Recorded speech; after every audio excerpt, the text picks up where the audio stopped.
And we are live, and guys, welcome to the first episode of the Siang Yeo Express. Okay, that might sound like a stupid name, but we're working on it. I'm working on it. Welcome to my first official podcast. This will be where I will be able to talk about things that is relevant, maybe culture, things like that, together with my friends, arts, whatever happens in the world. And I hope that you guys can tune in every week. I'll be doing this and I'll be uploading this every Saturday night. So hope you guys can tune in every week and check me out on this. And today, for those of you who don't know who I am, my name is Siang Yeo. I'm currently waiting for NS, and I hope that what I say will be interesting to you guys. Interesting to you guys. And today I'm joined by my good friend Shahedan Sharif. Yo, what's up, guys? Shahedan here, he's a graduate from a psychology diploma. Currently, same as me, we're both waiting for our national service. And today we're gonna talk about quite a few things, but you guys should check out Shahedan. His links will be in the description below. He has really interesting perspectives. He has really cool adventures that you can see maybe from his Instagrams. I believe you have some photos of your adventures online, right? Yeah, of course. Yeah. Man. And also looking at your Instagram, I found out that you have been to this play called Shahedan Jawa last week. Yeah, Shahedan Jawa, one of a kind. It was a good one, you know. It's a film by Gary Nugroho. It's a black and white film about love as Shahedan Jawa, you know? Okay. Yeah, so it's a silent movie in black and white. And have you watched the black and white film Nosferatu? Nosferatu? No, I'm it's not a horror film. Sure with that. Okay. Well, basically, Shahedan Jawa is inspired by Nosferatu, mainly inspired by Nosferatu. No, it is. If I'm not wrong, from what I've seen from you, it's an Indonesian based film, right? It's an Indonesian production. It's an Indonesian production. Yeah. It's by Asia Topa, if you've heard of that. Okay. Asia Pacific Triennial of Performing Arts. Ooh, sounds really atas.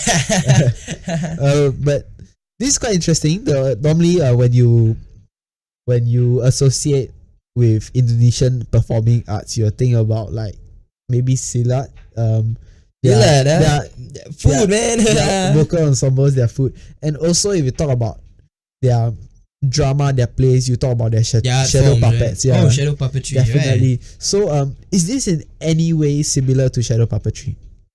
Oh, okay. Well, firstly, as an Indonesian myself, I can't help but be intrigued by this kind of performances, right? So what Shahedan Jawa has to offer, before I go on about the shadow puppetry, like to combine a Javanese gamelan ensemble with an orchestra sounds nothing but intriguing, you know. It's traditional and modern at the same time. Yeah. And this live music, it's an essential element to distinguish the uniqueness of the film, you know. Okay. And why it's done in black and white, like about shadow puppetry. Garin, his unique style of directing, he tries to portray a sort of shadow puppetry, or so they call wayang kulit. Okay. Wayang kulit, it's like the skin of the cow. That's what they used to do to create those puppets, you know. Okay, interesting. So basically the entire theme of this is incorporated with the mix of old and the new. So it has that's right. So it has the traditional performing arts of Indonesia. It's the music. That's the main thing we are looking out for in the performance is the Melbourne let me see, is the Melbourne Symphony Orchestra, and of course Indonesia's their Gamelan Garasi Seni Benawa. That's the name of their ensemble. Okay. So basically those two combined. You see how cool it is. Yeah. Right. So how did you find the film? This black and white film that you went to? Because from what I saw from your Instagram, you sang really high praises for this wonderful film that you have watched. Oh, okay. So about the film, it depicts like what do I call this? It's mystic practice, or what they will call pesugihan setan. It's a mystic practice of seeking wealth by making pacts with the devil, basically. Ooh. So the film sets in early 20th century colonial Java. The how do I say it? The theme is love, basically. The fate of this two people, this guy and a girl, entwined by a commoner and a girl of royal descent, basically. So it's like a Romeo and Juliet type. Sort of, like a Romeo and Juliet. That's right. Yeah. So what happens in the film? Spoilers, guys. just saying. Well, I don't think they'll be in Singapore soon because you guys can't their catch stop in it. Singapore Right. has passed. I'm not sure where they're going next, but I believe they are going on a world tour. So That's right. So if you guys are really interested in checking them out, you can fly to their next performing. The next performance. Yeah, you can fly to their next performance in. I have no idea when it is. You guys can find out. Google. Yeah, Satan Jawa. SETAN JEWA. Correct. That's right. Yeah, so you guys can check them out. They were really, really cool from what I heard from Shahedan, and Of course. I kind of regret not being able to be exposed to this earlier, and maybe one day I'll check it out. Mm-hmm. Yeah. Want me to share a bit more about the film, or? Yeah, sure, go ahead. Okay. So like I said, the film uses a love story and fate that shares about this guy. His name's Setio, and this girl called Ase, a beautiful woman from a wealthy what do you call that? Aristocrat family. So the thing is, the moment when her family they went out to the market to get food, right? She dropped a piece of what do you call that? You know how those Chinese empires where they have that pin thing where they poke their hair. It's like a bobby pin, but the huge, the royal one, you know? or the huge ass bobby pin, Yeah, that's right. It's like the chopstick through the hair. Yeah. Okay, I get what So you're talking about. the thing is, when she went down to buy whatever she needed, basically, this guy, this Setio, the guy, he was carrying those, back then they had to sell stuff to earn a living, right? Correct. So it's like rotten. It's like the mat, Okay. made of the like bamboo, basically. Okay. So it's all rolled up, right? And then he accidentally hits Ase, the girl. Okay. So as that happened, her pin thing, I forgot what's that called. It fell lah. Yeah. We don't have anyone for us to search out. Ah. Hey, if anyone wants to work together and be my Mr. Information, hit me up, man. So the thing is, it's a symbol of a family. You know how Okay. families back then, they had their titles and Yeah. the proof of like, my family's big, that kind of thing. Okay. I'm a So rich that person, is something like like that. a sign of wealth. A symbol of wealth, yeah, that's Okay. right. So as it happened, it fell, and then Setio saw it, he picked it up, but he didn't return it to her instantly. So she left and then made her way. So, because she was such a beautiful girl. The actress is really beautiful. Her name's Asmara Abigail. So it was like love at first sight, basically, for Setio. He really enjoyed it. But I think you can read more about the reviews online, Okay, cool. Yeah, I don't wanna lengthen too much about But this is interesting. the podcast. Really interesting, man. If any of you guys are interested in learning more about Indonesian culture, the way that their culture with a modern their cultural arts with a modern twist, you guys should check this film out. As I've said, Satan Jawa. And let's continue on the topic of culture. So okay. obviously you are part Indonesian.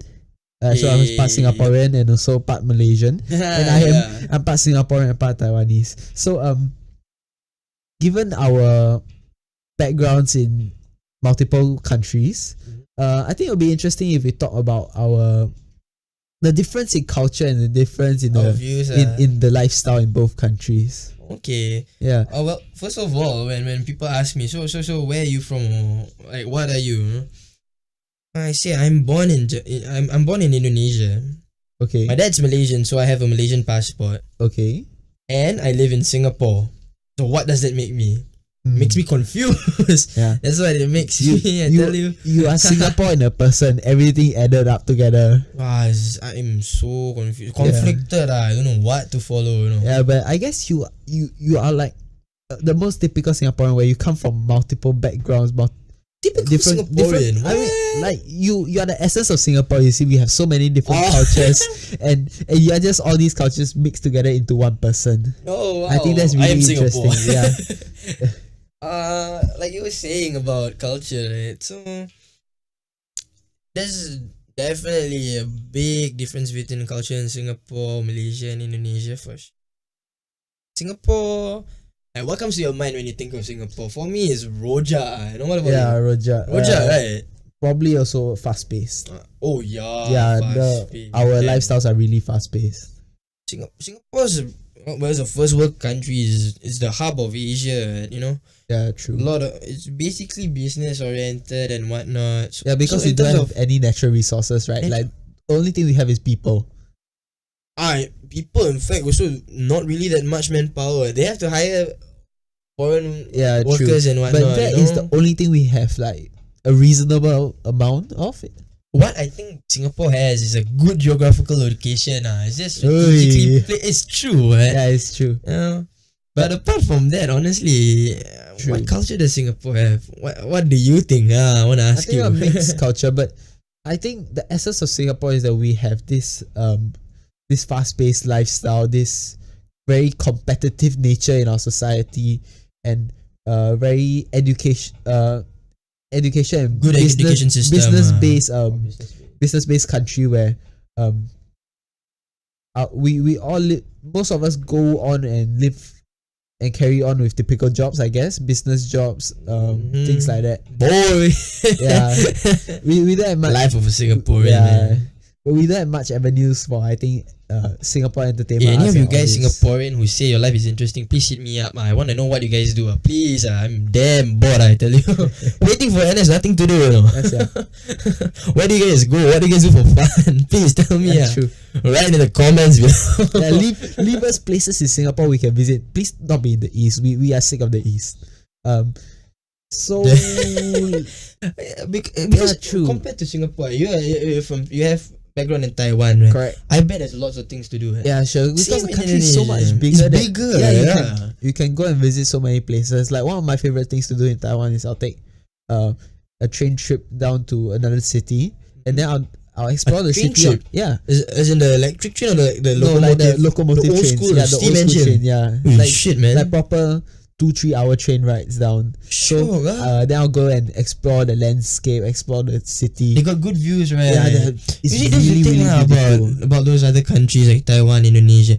Because it's less developed, that means there's less buildings. That means there are nicer views, you know? Yeah, you feel more Singapore, you see, connected to nature. every place where there's free space, there's the, what do you call the field, right? Yeah. Confirm they dig and then they build up something. I'm pretty sure all of you have like all of you know of a construction site like within like 500 meters of your house or something. Yeah, building MRT, building malls, building condo, building BTO, build. Nothing else to see. Yeah, we are really the definition of a concrete jungle. Yeah, exactly. Yeah. I think that's what leads to us living a very fast lifestyle, because we don't have this space where we can just sit back, take a breather, and just soak the atmosphere in, because it's just so fast paced that everyone wants to get something done. Everyone is there to complete their goals. Everyone wants it's very business oriented. Everyone's mindsets. Well, for me, what I think, like when you say fast pace and all that, I think it's not so much of fast pace, more like less things to do. So it seems like it's just A to B. You understand what I mean? It's there's not much other paths that you can follow. Like you think about it. When you're born, school, and then what? And then do well, and then work till you die, get a family, and then die. That's it. Yeah, quite true. Then like every 1-2 years go for a holiday and realize how much better the other countries' landscapes are compared to Singapore. Like you see, that's why I say it's fast paced, because it's just like A to B. That's it. You know? If any of you have ever stayed in another country for more than a month in a more not in a more populated area, in those like more rural areas, like you really take a step back, because you don't really have much connection to data, internet, this type of things. Although granted there still is, but you really slow down, you really start to think and observe what's around you, and you realize like how beautiful the nature is around you in all these places lah. It's not so much of exactly what you said, no. But it's just about you get to appreciate more. Yeah. You're not forced to. You're not slowing down. It's just it just happened to just because like you see, there. we are always in Singapore. We are always on our phone. If we are walking, also we have to play music. We always want something to occupy our minds. You see, in Singapore, because we don't want to be the people that is like left out, not doing anything, not completing any objectives. Yeah, stressful lah. Even when you're not doing anything, like during the holiday, I'm not doing anything. I'm not productive. Stress. You see, everybody is always moving forward. If you're not moving anywhere, it's just sluggish. And for me, one thing that I notice a lot personally when I go back to Taiwan is like how much people respect their traditions and their cultures, because both for Indonesia and Taiwan, we are very dominated by a certain religion, a certain race group. Okay. Yeah. So right. So you see, like the whole country, everyone has more or less of a similar mindset. Everyone has similar beliefs. Sort of. Yeah. Yeah. So it's really different. Like people, and you see, like everyone honors traditions because everyone. Tradition is the glue that brings people together. And you can really see that in all these other countries. Sadly, in Singapore, we have I think Singapore we have been very westernized lah. Yeah, for sure. Yeah, like you see the way we dress, the way we look at people. Yeah, their fashion sense, our music, our sleeves. entertainment. Like how many of you can dare say that you're listen to only like most of your time you spend listening and watching Singapore entertainment day in day out? Because it sucks. Yeah, because we don't have much revenue for that. Yeah, like you look at people in Indonesia, people in Taiwan, they really appreciate their own country the way, because they're able to express themselves creatively. True. They have the platforms, you know. I think because it's easier to link with people as well, because you guys have more similarish taste. Because you guys are all same race and things like that, so it's easier to connect. Culture, same tradition, same language also as well. Alright. Yeah. Because you see, Singapore, all of us main language, right? Singapore, almost everyone takes 2 languages: your mother tongue, your native tongue, and also English. And you see, in other countries, English is always the second or third language that you choose to learn. Some places you don't really need to learn either. So like, everyone's focused on one language only. And speaking of language, right? Wait, before you continue, fun fact. You know, before the fun fact, do you know what's Singapore's national language? English, right? It's not lah, dude. It's Malay, man. Singapore's national language is Malay. Did you know or not? Malay. Okay, I have never known that. Fun fact: Singapore's national language is Malay. Yeah, but okay, going back. But we all speak English all the time, right? All the time, yeah. Like once in a while, maybe with people your own race, people who have the same mother tongue as you, you all speak a bit here and there. But generally, most of your conversations are carried out in English. We have to learn as in it seems fair if everybody learns English. Yeah. So in terms of communication, it'll be more smoother. Yeah, like you see, for me Chinese and for him Indonesian, it's more. I think the people that speak it is less. So so you see the art forms and the entertainment is different. Oh yeah, and it's for more sure. It's more catered specifically because to the country, to the people. Like you see, English music, it can be to anyone, because there are so many people, so many different countries that speak English, listen to English based content. And like for Chinese, like there are only like two major countries that keep Chinese as your major language: Taiwan and China. Oh yeah, they're 2 different countries. Don't want to anger you. Isn't Taiwan part of China? Well, maybe we can get into that one other day. Someone probably will cause a storm in the comments trying to say Taiwan is part of China and cite some like law that China has made or something. I have no idea. What about Hong Kong? It's part of China true. Well, Hong Kong is officially part of China now. Sucks to suck. Yeah. So like you see, also for Indonesia, they have their own language, the Indonesian, right? It's Bahasa Indonesia, man. Yeah. So I mean, it is catered for their own people, for that nation. So the entertainment is catered specifically for them. You also build up that sense of belonging. You know? Yeah, true. That's how you like inculcate the peace. You know what I mean? Yeah. You're part of something. Then you have that pride. Then you're proud to be. You can say, I'm proud to be Singaporean. I'm proud to be Indonesian. Yeah, I think it is harder to find that in Singapore, but I hope Yeah, that right. as a nation we will be able to Work towards it. work towards it. Find something where we can all bond together. Maybe not the kiasudas, hopefully not. You know how media plays such a strong part. Maybe yeah, if true. instead of having not just media maybe have something else, something more creative, more flexible. Yeah, give a chance. Yeah. Yeah, true. I hope that we can all be able to come together and have this sense of belonging. Hopefully in sports, I would like to see Singapore produce Sports. a sports team Mhm. that is bred in Singapore that can be able to compete at a Who world can class level. choke the table the fastest? That will be the sport. Who Yeah. can get the seat in the MRT first? That's the sport. I tell Yeah, you. true. Bloody hell. Yeah, Sports. hopefully that can happen. So Hopefully. yeah. So guys, thanks for tuning in. I hope that you guys have a great time. Oh, okay. That's it, Siang. Yeah, that's it, man, for Oh, today. man, I mean, okay. we're Thanks gonna for try to having keep me it here, short man. from now. Thank you for Shahedan for coming on. Shout out to my friends My who pleasure, dude. are able to make this happen for me. Shout out to Reza for the thumbnail. Aloy for helping teach me and helping me edit this video, put this together, and also Nigel, who will be appearing in my podcast soon, even though it may not be his voice, but it will be content created by him. And I hope that you guys will be able